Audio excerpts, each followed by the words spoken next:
Afternoon, everyone. We are now over halfway through this coalition government's first term. In a short amount of time, we have made good progress on the long-term issues facing New Zealand. The wellbeing budget has been well received, and there are extensive work programs now rolling out across the full range of portfolios, from mental health to venture investment.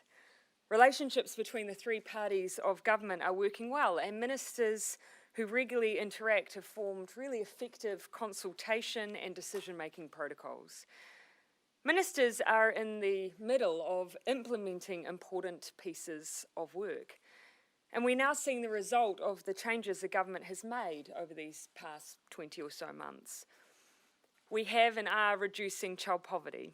It is estimated that between 50,000 to 74,000 children will move out of poverty as a result of our families package, as well as the initiatives that were in the wellbeing budget.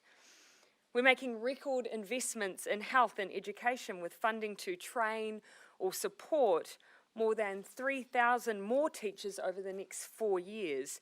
And we've delivered an additional 1,300 full-time equivalent nurses since we took government. We're seeing government investment flow through the regions, with key PGF projects like Napier to Wairoa rail line and the Bay of Island Airport both opened in recent weeks. And we're looking after our environment, things like the plastic bag ban coming in this Monday and the zero carbon bill moving through Parliament with near unanimous support. We're investing in infrastructure, from hospitals and schools to state housing, and we're doing all of that while running a strong economy with near record low unemployment, sustainable surpluses, record export levels, and growth above most of the economies we compare ourselves with. In short, we are making good progress. As such, I am not making major changes to the executive. The refresh that I will outline today only seeks to fill an existing vacancy within Cabinet, one vacancy for a minister outside of Cabinet, and will adopt a new approach to the challenges we are facing in delivering our affordable housing program. First, I am pleased to announce that Chris Whāwhoi will join the Cabinet. Chris has done an outstanding job as a minister outside of Cabinet since the start of the term. He is a trusted pair of hands, and he is widely respected by both stakeholders and his colleagues. Minister Whāwhoi will take on the portfolio of government digital services to complement his existing responsibilities in broadcasting, communications and digital media, and will also join a new team of housing ministers who will oversee the implementation of the government's housing plan.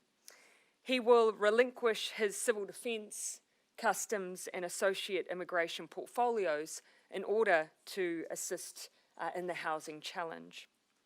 There is also a vacancy outside of Cabinet. I've decided that Portal Williams will join the executive as a minister outside of Cabinet, becoming the Minister for the Community and Voluntary Sector, as well as Associate Minister for Social Development, Immigration and Greater Christchurch Regeneration. Portal has been an MP since 2013 and is currently the Assistant Speaker. As the MP for Christchurch East, she knows all too well the ongoing issues facing the local community there as they continue to recover post-earthquake. Despite the good progress we are making in nearly all areas of the government's program, including public housing, KiwiBuild does stand out as an area that needs a sharper focus. After 9 years of neglect, there is a lot to fix in housing. With KiwiBuild, we are attempting to do something that no government has done before. It has proven to be no small task, and one we know we must do better in.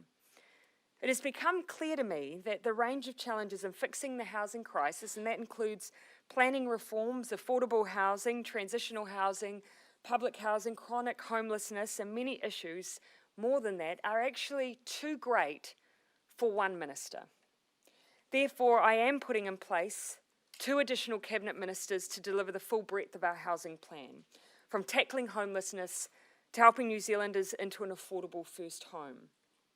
Megan Woods will become the Minister of Housing and will lead the team. Her portfolio area will be dedicated to delivering KiwiBuild in the government's affordable house building program. She will now be responsible for the KiwiBuild reset. Minister Woods will be joined by Chris Farfoy, who will take charge of public housing.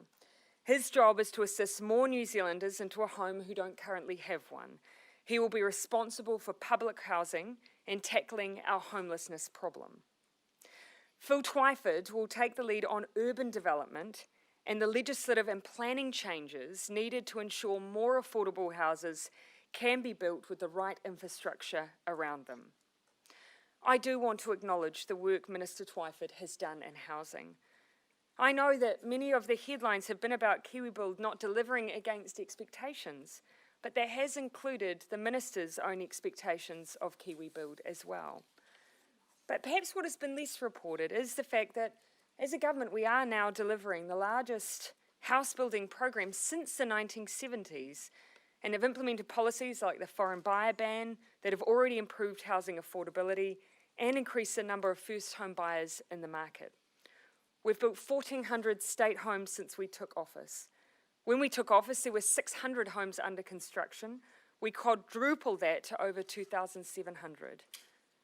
Over 2,000 more families are in public housing, and that is all down to the work of Minister Twyford. Minister Twyford will stay on in the housing team and share his extensive knowledge with the other ministers. But there is also much work to be delivered in transport, where this government is making the largest ever investment in our roads and public transport infrastructure. To complement this work, Minister Twyford will also pick up economic development. Minister Parker has passed on the economic development portfolio to focus on the government's priorities of improving water quality and advancing our trade agenda. He will also pick up additional elements in his finance delegations. With the EU FTA progressing and likely negotiations with the UK starting, it is important that the Minister has time to focus on our export interests as well as the complex issue of water work, which will also ramp up over the coming months and year. I want to acknowledge the work Minister Parker has done, including on the Venture Capital Fund, procurement, and our economic development policy that will be launched shortly. As a result of these movements, there are some knock-on changes that I will quickly run through.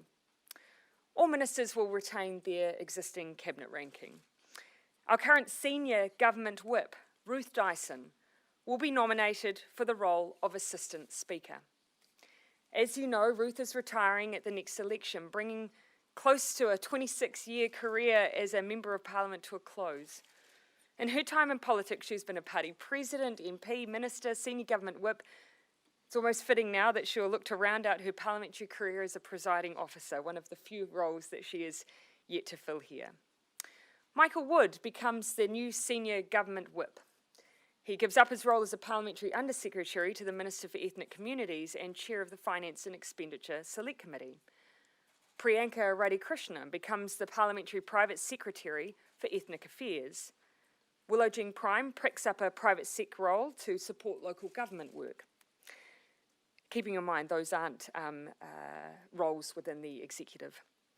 Deborah Russell gives up being the chair of the Environment Select Committee and becomes the chair of the Finance and Expenditure Select Committee.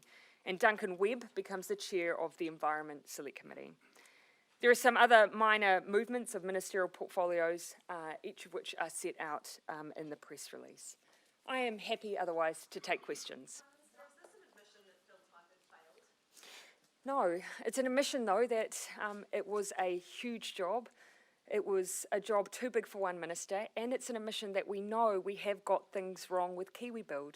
We do want to bring in a fresh pair of eyes because we aren't giving up on the housing crisis. We know there's more work to do. Do you take responsibility for the fact that you didn't recognise earlier that this was too big a job for just one person? Oh, look, that's certainly been a learning for us, and we've had to accept that.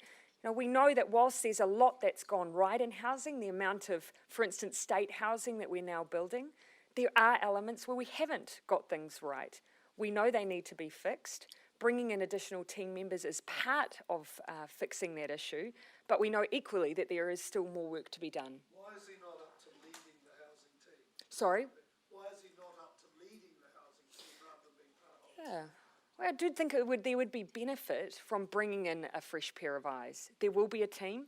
Phil Twyford will work alongside Chris Farfoy, but also Megan Woods to bring in that fresh perspective, particularly on Kiwi Build. But so we can also continue to pursue some of the other goals and progress we've already made in, for instance, areas like homelessness and state housing. I do think it's important to add, though, this is not all about Phil Twyford. You know, he has pursued an extensive housing agenda, a lot of which has actually delivered a significant number of houses. But there are things that we also need to change, particularly with Kiwi Build, and having that extra set of eyes and those extra ministers will help with rebuilding that program. I think it's actually, though, fair to still step back and say this was an area where the work we were doing just hadn't been done before. And so, yes, we haven't always got those settings right, and we know that there are things that we need to fix. But there was no template, no blueprint for what we were doing here. What I think is really important is that we acknowledge where we've got things wrong and we work on fixing them. I've been working closely with Minister Twyford on these set of changes for some time. His ultimate goal is actually just delivering houses. And so from his perspective, he's part of that housing team that's working towards that. He is part of a cabinet that he still believes obviously passionately in the work of this government. And I think his perspective on it's been really noteworthy. How personally disappointing is it to you that you only have 30% women in your cabinet? It is, that is disappointing. I'm a member of a Labour Party. Making sure that we improve those numbers is important to me personally, but also to the party. Relative to other administrations, we're better than some and on par with others. Keeping in mind, though, we've only added one person to the executive today, and that one person has been a woman. And I've looked to increase the opportunities because we have a fantastic group, particularly in the class of 2017 who are coming through, and it's about also giving them opportunities too. Sorry, Jessica. Was it fair to put Phil Twyford in this position? In the position of taking on that huge agenda. I actually remember having a conversation with Phil Twyford right at the beginning where we talked about how significant the challenge was, and even the fact that that's sitting alongside transport, whilst they work together really well, it was a big agenda. So we did talk about that, but that was something that we were still committed to trying to pursue. We're acknowledging here that actually it is too big a job for one person. We have made mistakes, and we do want to bring in extra ministers and actually an extra set of eyes on the challenges that we have with the Kiwi Build program. But at the same time, I am still very proud of the progress we've made. We are building more houses than any other government since the 1970s. Audrey. So Phil Twyford has been developing all the housing reset cabinet papers. Yes, so What state of readiness are they? we do want to leave that fresh set of eyes, those new ministers, to have a chance to be a part of that reset. So yes, a lot of work has been done, but at the same time, we wanted to give those ministers who will be really fulfilling that reset, really delivering it, the chance to also have their say. We don't want to leave that too long, though. So whilst a lot of work's been done, we'll give ministers some time now. But again, I don't want it to lag. But are you in danger of losing momentum? Sorry? Are you in danger of losing the momentum that has just started to build up? No, keeping in mind, of course, the housing program continues. Nothing has halted there. Kiwi Build has continued. Most certainly our state house building program, Housing First, the transitional housing, all of that has continued on while the reset work has been done. I don't believe we will lose momentum because that momentum has continued. It's just about making sure that we pick up a bit more speed and that we pick up on the delivery because some of the settings just haven't been right. Barry. Did you consider bringing Meka Whaitiri back? Look, I did say in the very beginning, of course, that I wasn't closing the door, and I haven't. However, my decision here in this reshuffle was that it wasn't the right time. I know Meka is doing work and continues to do work to acknowledge some of the issues that led to the situation that we had with her being removed as a minister. particularly the work that she's done in her local community has only strengthened. But as I say, it wasn't the right time. Henry, did you? On Phil Clark has been the housing spokesman since 2013. He's probably thought about Kiwi Bill more than any other person in the Yes. country. What's Megan Woods going to bring to the role that he hasn't had? Well, one of the issues I think that we have, of course, is that when you're there right from the beginning, you of course can be wedded to particular settings, particular design features. We are going through a reset where we've had to acknowledge elements that haven't been working. And whilst Minister Twyford will still be a member of that housing team, we are now bringing in additional ministers to work alongside that housing team. Minister Woods is very much focused on delivery. We know that we've got to, alongside changing the settings, we've actually just got to pick up the pace. And so I believe that Minister Woods has a track record of working in areas that have required transition. She's in the energy portfolio. That hasn't been an easy portfolio, particularly as we work to a low emissions economy. And she's had to navigate some of those issues with stakeholders. I think she'll do the job well. In hindsight, if you go in hindsight on Kiwi Bill, did you take too much from the opposition policy and just take it straight into government? I mean, there was a lot of officials saying this was going to be hard, but basically the policy came in government exactly the same as it had been in opposition. There was the same amount of targets, 16,000 in the first term, there was 100,000 houses at the same price point. Yeah. We We absolutely bought a significant amount of ambition, but that was because that was what's needed. We have a housing crisis. We have families who have been living in cars. We had first home buyers that had depleted some of the worst home ownership rates that we had seen in decades. We needed ambition, and we still have that ambition. Keeping in mind, things haven't remained static. We've gone from first home buyers making up 18% of the market to now making up 24% of the market. We now have a affordable house building program that's trying to disrupt the proportion of affordable houses that are being built in New Zealand by the state, the government, directly intervening. And we have quadrupled the number of state houses that are being built. We have fundamentally changed the housing program in New Zealand. We just haven't done it as quickly as we'd like. We haven't done it as effectively as we'd like. So a reset is required, and we absolutely own that. Minister, how long will the Chris Barfoy and Megan Woods need to get their heads around housing and look at those papers? We've made the announcement today. Obviously, they'll have the 3-week recess, but I do, before I set any arbitrary timelines on them, I do want to give them, as you'll understand, a little bit of time to get their heads around those portfolios and spend a bit of time working on the materials that have already been worked up. Yeah. In terms of the reset, did Phil Twyford already bring a paper to Cabinet this week? No. Is it right that he's brought a paper to Cabinet? I'm happy to rule that out, but I'm not going to get into the individual cabinet papers that ministers have brought. Sorry? Why did Phil Twyford lead this team, the new housing team? As I've said, my view is, and I don't think that Minister Twyford would dispute this, my view is that actually bringing in a fresh set of eyes will only be beneficial as we acknowledge and work on the issues that we've had with Kiwi Build. Yeah, Joe. Did Mika Whaitiri sabotage her own comeback by doing interviews where she refused to admit that she was actually in the role? You know, I think even Mika herself has been very open about the fact that she is doing work to acknowledge some of the issues that gave rise to the situation that led to her losing her role as a minister. And that's work that she hasn't stopped.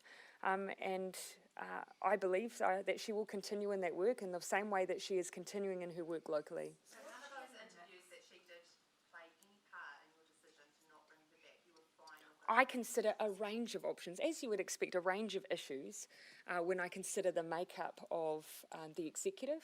And it's not just about who doesn't move up, it's about who does as well. Jessica. Well, of course, as I said in my first answer on this subject, I didn't close the door the day that Mika was removed from her role, and I'm not doing that today either. But I have to weigh up, of course, who I consider to be in the best position at the time to move into the roles that are available. Yeah. Well, no, Claire, remember Claire resigned. So I see that as a very different set of circumstances. it's a hypothetical and not relevant. Claire resigned. She stood down from her role and from being a minister. Is there likely to be another reshuffle if the door is still open for Mecca? Is that this term? Oh, I've only just delivered this one. You'll forgive me that if I'm not thinking about or planning what might happen in the future. One of the things as well to keep, I'm sure many of you have been around reshuffles many times before. This is still considered relatively early. We are roughly 20 months in. The time it takes for ministers to really bed into portfolios, is not insignificant. You'll see most of the substantive reshuffles often tend to happen further down the track than this. This, however, was a chance for us to acknowledge that actually in a few areas we did need to have a new look at the way we were approaching some issues, and also I had some vacancies. I'll take just a couple more. Unfortunately, I've got a plane. With this new housing team, will you reinstate the Kiwi Build targets? Sorry, with the that I'm leaving to the reset as opposed to an issue with the reshuffle. I'll take one more. Yes. Does the appointment of a former member of the press gallery to the ministry give us all hope? It depends what kind of hope you're looking for and whether or not indeed it's redeemable. All right. Thank you.